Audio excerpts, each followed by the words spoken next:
Hello everyone, welcome to शिक्षक prep. Friends, हमारी English pedagogy की सीरीज़ चल रही थी जिसमें चैप्टर 8 तक हम लोगों ने कंप्लीट कर लिया था। आज हम डिस्कस करेंगे चैप्टर 9 और इसके अंदर हम पढ़ेंगे राइटिंग स्किल्स, जिसे हिंदी में कहते हैं लेखन कौशल। फ्रेंड्स, इस पेडागोजी की सीरीज़ से पहले मैंने आपको Hindi pedagogy, maths pedagogy and science pedagogy की सीरीज़ कंप्लीट करवा दी है और इन सारी ही पेडागोजी सीरीज़ के लिंक आपको इस वीडियो के डिस्क्रिप्शन बॉक्स में मिल जाएंगी। वहां जाकर के आप उन वीडियोस को भी देख सकते हैं। फ्रेंड्स, ये जो सब्जेक्ट्स पेडागोजी की सीरीज़ हैं ये आपको सारे ही टीचिंग एग्ज़ाम्स में हेल्प करेंगी, like DSSB, KVS, NVS, UP TET, REET, HTET and other TET exams में, स्पेशली फॉर CTET। ठीक है। और फ्रेंड्स, इस चैनल के माध्यम से आपको 2022 में टीचिंग रिलेटेड सारी अपडेट दी जाती हैं। फ्रेंड्स, आपको इस वीडियो के प्लेलिस्ट में एक लिंक मिलेगा जिसमें आपको सारी ही वीडियोस मिल जाएंगी 2022 टीचिंग रिलेटेड। ठीक है। अभी जस्ट कुछ टाइम पहले इसरो पे वैकेंसीज़ आई हुई थी और कल मैंने एक वीडियो बनाया था जिसमें मैंने आपको ये बताया था कि सेट एग्ज़ाम का नोटिफिकेशन रिलीज़ हुआ है। तो 2022 में टीचिंग रिलेटेड जितनी भी अपडेट हैं आपको दी जाती हैं। अगर आप लोग टीचिंग एग्ज़ाम की प्रिपरेशन कर रहे हैं तो इस चैनल को सब्सक्राइब कर सकते हैं। तो चलिए देखते हैं राइटिंग स्किल। सबसे पहले हम ये जानेंगे कि राइटिंग होता क्या है, यानी कि लिखना किसे कहते हैं। तो देखिए, इसमें सबसे पहला पॉइंट है एक्सप्रेसिंग। एक्सप्रेसिंग मतलब ये है कि हम जो भी कहना चाहते हैं उसे रिटन फॉर्म पे एक्सप्रेस करना, यानी कि लिख करके एक्सप्रेस करना राइटिंग के अंदर आता है। ठीक हो गया। नेक्स्ट पॉइंट है कन्वेंशन, पंक्चुएशन। फ्रेंड्स, पंक्चुएशन मतलब होता है विराम चिन्ह। ठीक है।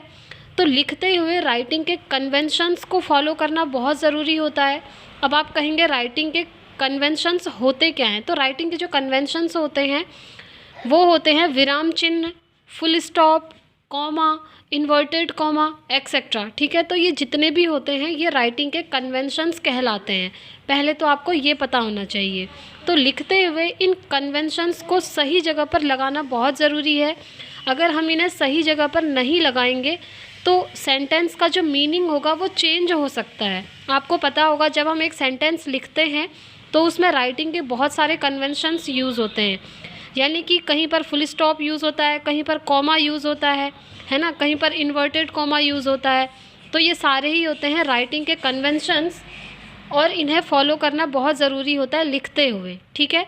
अगर इन्हें सही जगह पर नहीं लगाया गया तो सेंटेंस का जो मीनिंग है वो चेंज हो सकता है। ठीक हो गया। आगे बढ़ेंगे और देखिए राइटिंग में क्या है। नेक्स्ट है लॉजिकली कंसिस्टेंट। लॉजिकली कंसिस्टेंट मतलब क्या होता है। देखिए, लॉजिकली लिखना होता है एक ऑर्डर पे लिखना। ठीक है। एक सीक्वेंस पे लिखना, वो होता है लॉजिकली लिखना। जैसे फॉर एग्जांपल कोई इन्वेंशन हुई है। ठीक है। तो सबसे पहले हम क्या करेंगे, जो इन्वेंशन पहले हुई है आप उसे लिखेंगे, उसके बाद नेक्स्ट जो इन्वेंशन हुई है फिर आप उसे लिखेंगे, यानी कि एक ऑर्डर में लिखेंगे।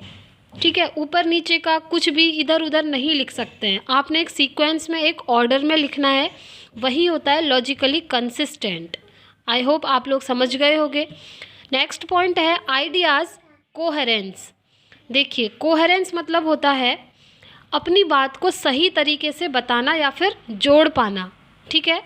जैसे हम अपने आइडियाज़ को एक्सप्रेस करते हैं, है ना, तो आइडियाज़ में कोहेरेंस होना चाहिए।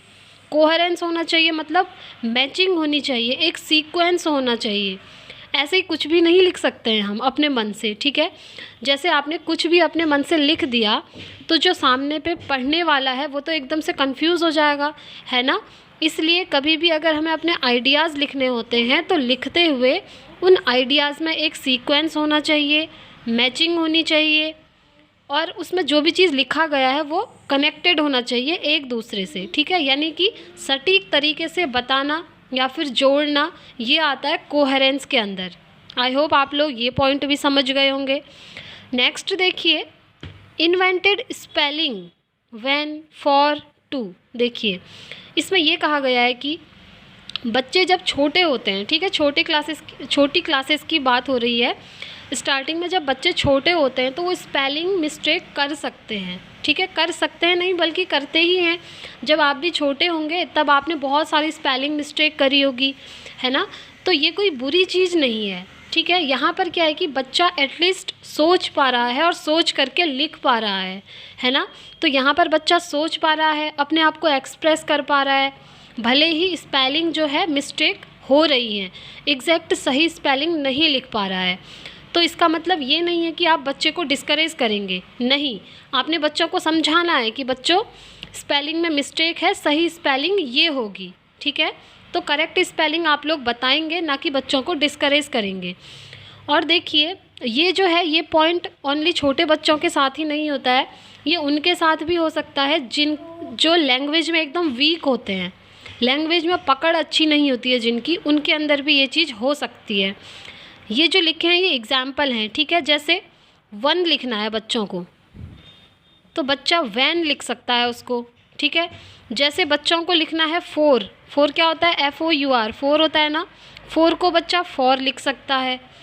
जैसे बच्चे को आपने बोला कि 2 लिखो, TWO 2, तो बच्चा TWO 2 को TO 2 लिख सकता है, ठीक है। तो इस तरह से स्पेलिंग मिस्टेक बच्चा कर सकता है, और ये स्पेलिंग मिस्टेक करना बुरी चीज़ नहीं है, बल्कि बच्चों को करेक्ट स्पेलिंग आपने बतानी है, ठीक हो गया। नेक्स्ट पॉइंट देखेंगे, नेक्स्ट पॉइंट है नोट टेकिंग। देखिए नोट टेकिंग और नोट मेकिंग ये दोनों ही पॉइंट्स बहुत इंपॉर्टेंट हैं। सबसे पहले हम नोट टेकिंग समझते हैं। देखिए नोट टेकिंग के अंदर है ड्यूरिंग अ लेक्चर, यानी कि लेक्चर के दौरान। जैसे टीचर हमको पढ़ा रहे हैं, ठीक है, पढ़ा रहे हैं और साथ में लिखा भी रहे हैं, लेक्चर दे रहे हैं टीचर हमको, और उनके लेक्चर सुन करके हम लोग क्या कर रहे हैं, नोट्स बना रहे हैं, ठीक है। लेक्चर के दौरान टीचर लेक्चर दे रहे हैं और उन लेक्चर्स को सुन करके हम लोग अपने नोट्स बना रहे हैं, तो ये आता है नोट टेकिंग के अंदर। इसमें क्या होता है, नोट टेकिंग में पढ़ाने वाला जो होता है ज़्यादा एक्टिव होता है, बट पढ़ने वाला पैसिव होता है, ठीक है। ऐसा क्यों, देखिए पढ़ाने वाला तो एक्टिव है ही क्योंकि वो तो पढ़ा रहा है ना, बट जो पढ़ने वाला है यानी कि जो सुन रहा है उस लेक्चर को, वो यहाँ पर एक्टिव नहीं होता है क्योंकि वो सुन रहा होता है, वो पैसिव होता है, ठीक हो गया।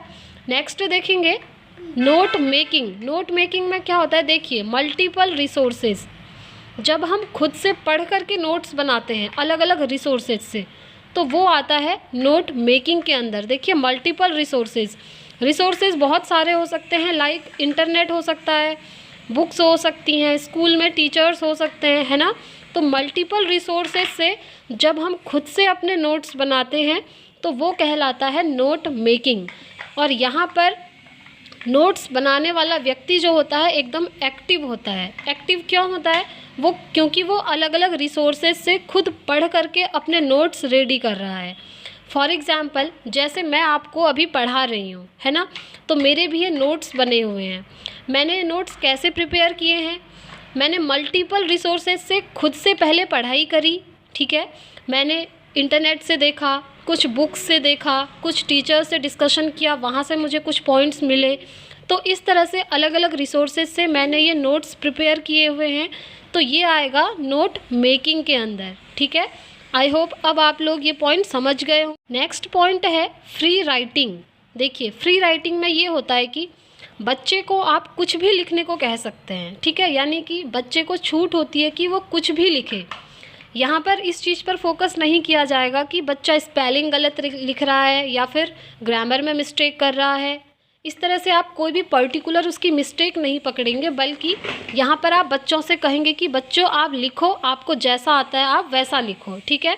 इससे क्या होगा, देखिए इससे भी बेनिफिट होता है। इससे क्या बेनिफिट होता है, बच्चों की फिंगर्स डेवलप होंगी, ठीक है। छोटी क्लासेस की बात करी जा रही है, बच्चों की फिंगर्स डेवलप होंगी और बच्चा लिख रहा है तो बच्चे की स्पीड बनेगी, है ना। तो ये इम्पोर्टेंट तो है, इससे फ़ायदा तो हो ही रहा है।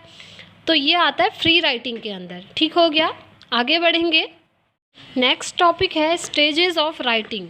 राइटिंग की स्टेजेस देखिए, सबसे पहला है प्लानिंग, फिर है ड्राफ्टिंग, फिर है रिवाइजिंग, एडिटिंग एंड पब्लिशिंग। उसके बाद नेक्स्ट टॉपिक है डेवलपिंग राइटिंग स्किल्स। फ्रेंड्स ये जो 2 टॉपिक्स हैं इन्हें हम नेक्स्ट वीडियो में कवर करेंगे। आज की वीडियो में हम इतना ही रखते हैं। फ्रेंड्स आई होप आपको ये वीडियो पसंद आया होगा। अगर वीडियो पसंद आया है तो प्लीज़ वीडियो को लाइक एंड शेयर कीजिए, चैनल को सब्सक्राइब कीजिए, बेल आइकन प्रेस कीजिए ताकि आने वाली वीडियोस की नोटिफिकेशंस आपको मिल सके। और अगर आप लोग चाहें तो मुझे टेलीग्राम एंड फेसबुक पर भी ज्वाइन कर सकते हैं। इनके लिंक आपको इस वीडियो के डिस्क्रिप्शन बॉक्स में मिल जाएंगे। तो फ्रेंड्स मिलते हैं नेक्स्ट वीडियो में, तब तक के लिए thank you, bye bye, take care, all the very best.